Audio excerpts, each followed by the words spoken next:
Howdy, foodies. This is your girl Nick. Day 3, poverty eating challenge.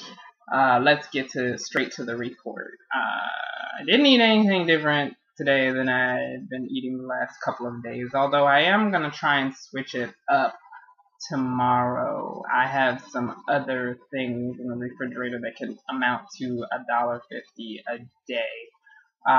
I kind of went back and forth in my head whether or not that's actually cheating, because then that would mean that more than $7.50 worth of food made up my $1.50 a day for 5 days. But you know what? I'm going to take that chance because I need a little bit of variety. Although, in keeping with the thought behind this mission, people who are living in poverty don't have a lot of variety. They have what they have to eat, and they don't get a lot of choices. But my other problem is that I miscalculated, and I actually don't have enough lentils to last me to the end of the challenge. So I am going to have to find some alternatives. Please trust and believe they're probably not going to be particularly luxurious alternatives. Most of the per serving costs of the foods I really like come in way too high. Because if you think about $1.50, the way it's been breaking out thus far has been that I've spent 40 cents on breakfast, 40 cents on dinner, and 70 cents on lunch. Lunch being the big meal of the day because that's when I'm moving around the most.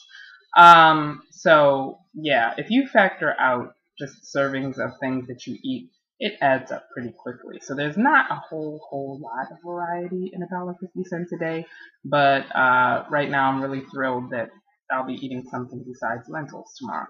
Tonight, I shook it up, guys. I really shook it up. I had my half a cup of lentils for dinner, and I had, get this, are you ready?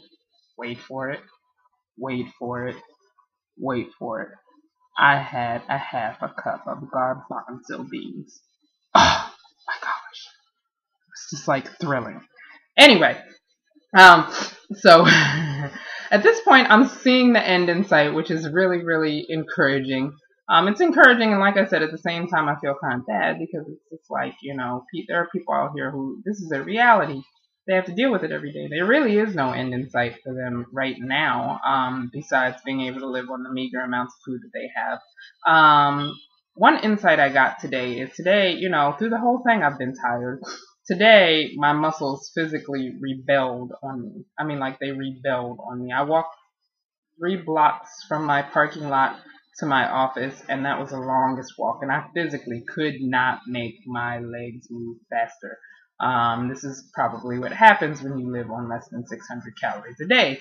And I can only imagine what happens when you do that for prolonged periods of time. So that sort of made me think, too, because folks who depend on things like agriculture, that's hard work.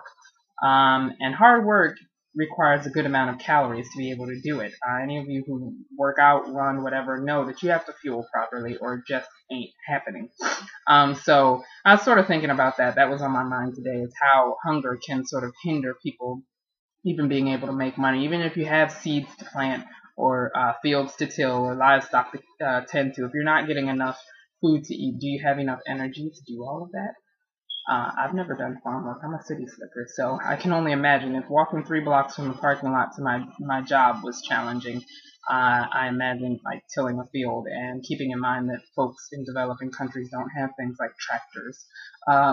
So that might be a little bit challenging.